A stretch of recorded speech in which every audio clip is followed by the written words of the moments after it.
through India. Right. Thank you. Thank you for your patient hearing. Thank you. Thank you. A very good evening, ladies and gentlemen. My name is Lakshmi, PGDM first year student of IPE. Given the time limit, I am not going to take much time discussing the topic at length. So I am here, along with my professor Meenan sir, we are here to present on topic public-private partnership in roadways and the Indian experience. I will just give a brief outlook why the roadways are important and how the roadways have been in 1947 and how they have been trending in the current scenario. And what are the factors that led to the emergence of public-private partnership, and what are the slew of measures that a government can follow in order to gear up the public-private partnership in India. So everybody knows I'm not going to discuss much on the importance of roadway. However, I'll highlight the crux of the PPT. Roadways, how the roadways have been in the past and present. In 1947, the proportion of roadways, the construction of roadways is very much less when compared to today, and the average expenditure is also very low during that period of time. If you can see, given the figure, total road length is 23,27,362 during 1991, and now it is 3.3 million kilometer. And the total spend of India accounts 6.5% of GDP in infrastructure, whereas it is 4.5 during 1990 was. If you could consider the roadways, it accounts 4.5% currently and 3.8% previously. If you can see the shift from 1991 to 2011, and 2013 it is 3.3 million kilometers. I would say that India is considered as a second extensive, India is containing a second extensive road network with a wide range of 3.3 million kilometer. So as already everyone have discussed, what are the factors that paved the way for public-private partnership in India. So in order to fill the infrastructure gap and in order to reduce the budget of government, and in order to attract the finance from private sector, and due to lack of managerial, technical, innovative efficiency in public sector, these are the key factors that have attracted public-private partnership into the picture. Previously, government alone used to spend, or there is a very less participation from the private sector in such projects where the profit margin is very less, or they are not allowed to participate in roadways. However, you can see the estimations of Government of India during 12th five-year plan to accumulate US $1 trillion. So they were expecting 50% from the private sector. So it is necessary and very important to attract and gear up the public-private partnership infrastructures, especially in roadways. Because if infrastructure is the edifice on which the GDP, double-digit GDP depends, then roadways are the backbone. Till 1990s, they were monopoly in the government, and public-private partnership has come into picture when there is lack of finance that is being lended from the part of the government. If you can see, these are the key initiatives like the NHD implementation of National Highway Development Program phases, and since Kamalnath has taken the chair of Union Minister, he has taken a slew of measures like taking an initiative of constructing 20 kilometers per day. However, this is not possible in reality. Currently, what can be achieved is current execution is 6 kilometers per day. And according to World Bank of India, in 2010 to 11, Indian public-private partnership is very high in India. However, after 2010, the decline in the proportion of public-private partnership has been visible. And most of the companies like GMR and GVK, they even have quit the projects in the highway sector. There are many reasons that have led to the failure in achieving the project target. If you can see, there are many definitions for public-private partnership. However, in India, it is defined as a contractual agreement between the private parties and the government, such that they are allowed to use toll. The private parties allowed to collect the toll from the public. The most popular PPP models in India are build, own, transfer, toll basis, and annuity basis. So if you can see from 1999 to 2014, during the NDA rule UPA 1 and 2, the number is considerable during 2009 to 2014.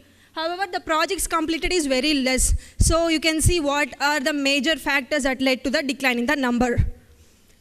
So if you can see, initially the EPC, that is engineering, procurement, construction, that is the method that India adopted in order to speed up the infrastructure projects. There have been no EPC models from 2008 to 2012 to 13. But however, if you can see in 2013 to 14, the number of EPC models have been increased. That means the trend is reversing. We are again going back to the earlier days. We are not able to enjoy the fruits of the public-private partnership.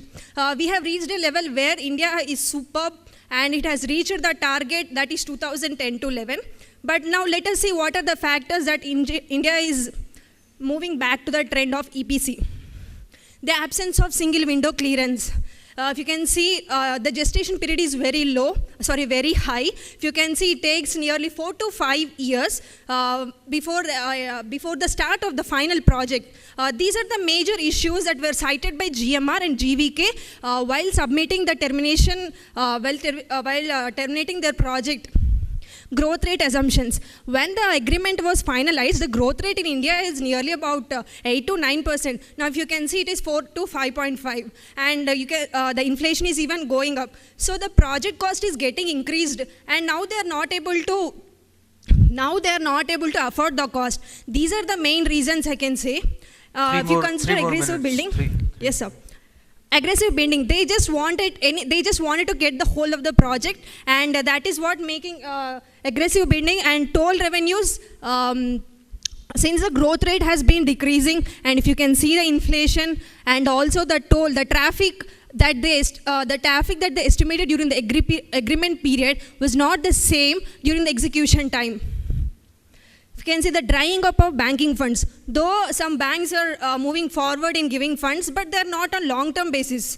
And if you can see this, Indian Infrastructure Development Fund is yet to come, but it is not set to sail. But if in case if it is set to sail, then we'll have some scope of encouraging public-private partnership and absence of long-term finance, ill-equipped consultants. I would like to cite an example. Delhi-Jaipur Express has cited this example. Initially, these consultants were appointed by National Highway Authority of India. They are not well aware of this project, and so they have stated that they only require 88 bypasses, but what at the current execution stage the figure came to 124. Now, so who is suffering? Private partners are suffering. So the government has to take the responsibility of clearing such things, and the consultants have to be well equipped. They have to be educated. Significant and streamlining of the rules and procedures in the financial sector and adaptation of the transparent policy is very important.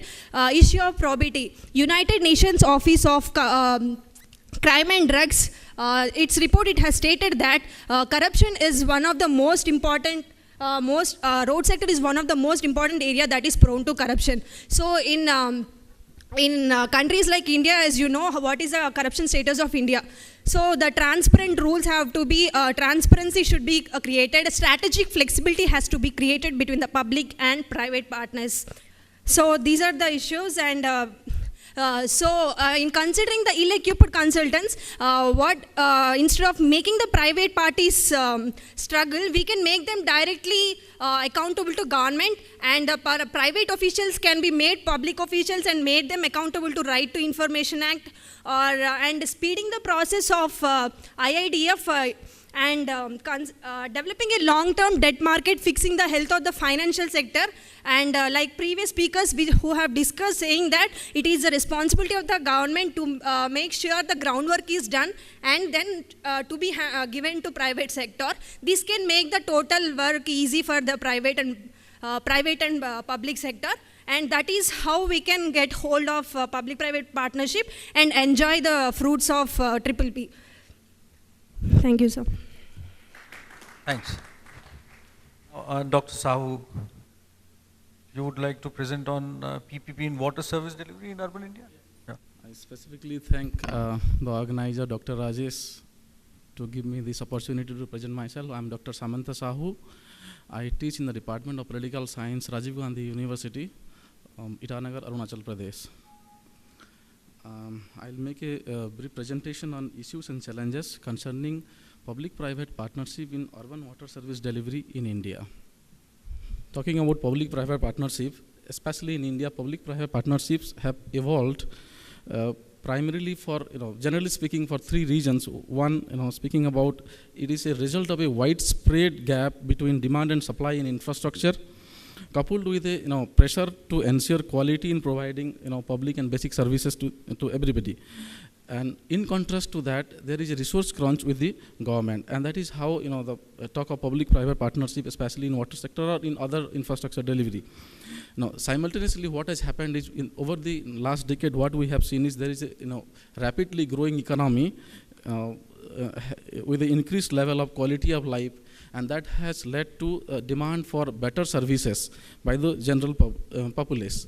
And this has put enormous pressure, especially in water supply, sanitation, health services, power supply, solid waste disposal, and other urban services.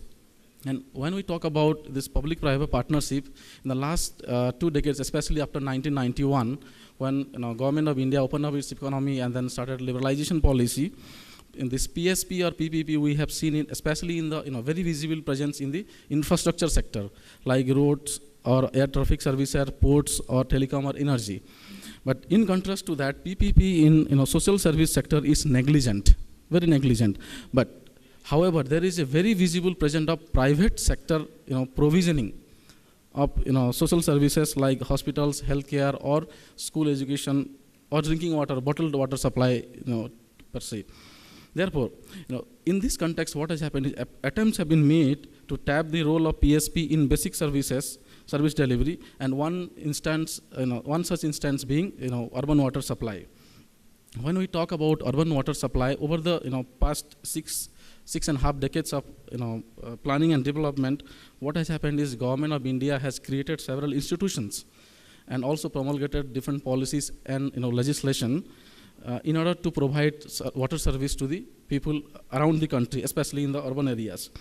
And this has also involved, where government has initiated schemes and programs, starting with urban water supply program in early 1950s to about JNNURM in the last plan.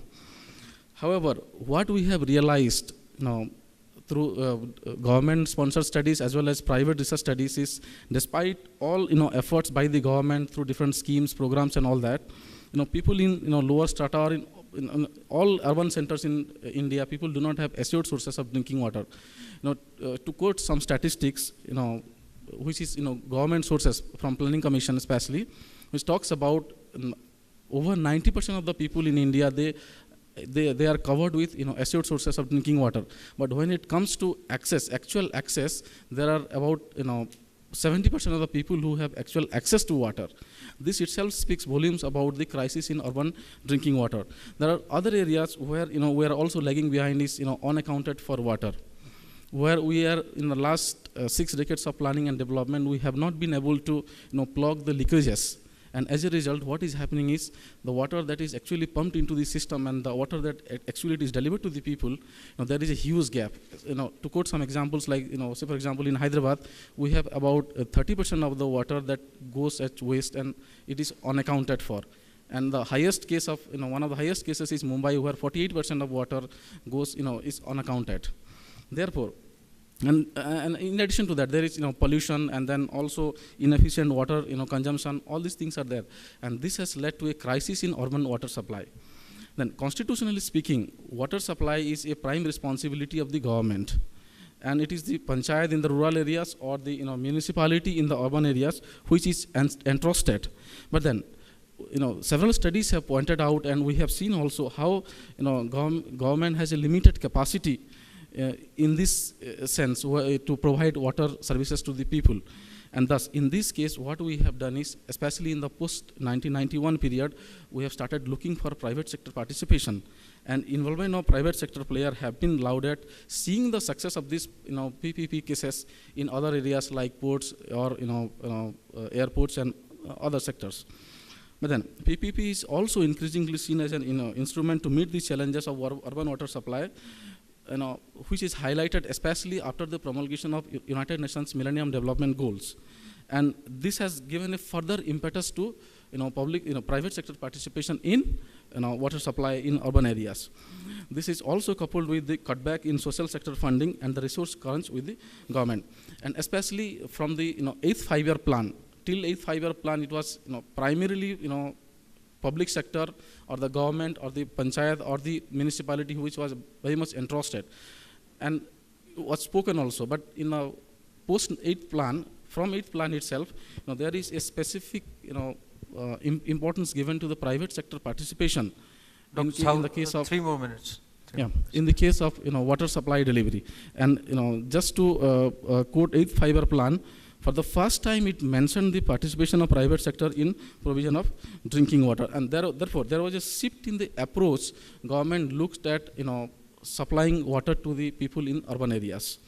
Then when we talk about public-private partnership in especially in water service delivery or social services, there is a wide varied from region to region in India. Some states like Gujarat, Maharashtra, Karnataka, Punjab, Madhya Pradesh, Andhra Pradesh, and all that, they have led these public-private partnership movement in India, while others have lagged behind. And especially in water sector, when we talk about Tirupur is one of the case in Tamil Nadu, which is which was started in the mid 1990s, and which is regarded as one of the first cases of public-private partnership in urban water supply. And when we talk about this impact of public-private partnership in especially in water supply, the flexibility and responsiveness in decision making is very much present when we talk about PPP in water supply, because as a result of the expertise and the resources that has come from the private sector and the reliability from the public sector, there is an improvement in efficiency and in effectiveness. But however, what has happened is some of the challenges when we talk about, there is a limited stakeholder support. When we talk about public-private partnership, acceptability by the people is very low, because general mindset about private is price rise or uncertainty, and it is in this context that what has happened is public-private partnership in India, especially in water service delivery, there is no very visible presence. But then there is a need for an open debate and transparency in the finalization of PPP projects. Please wind up. When is required when we talk about urban water supply in India. Thank you so much. Yeah, we can take 1 or 2 questions. We have 3-4 minutes for that, if at all there is. Otherwise, if you want. See, it's very interesting. Just a comment on, since morning we have been listening to PPP, and all of us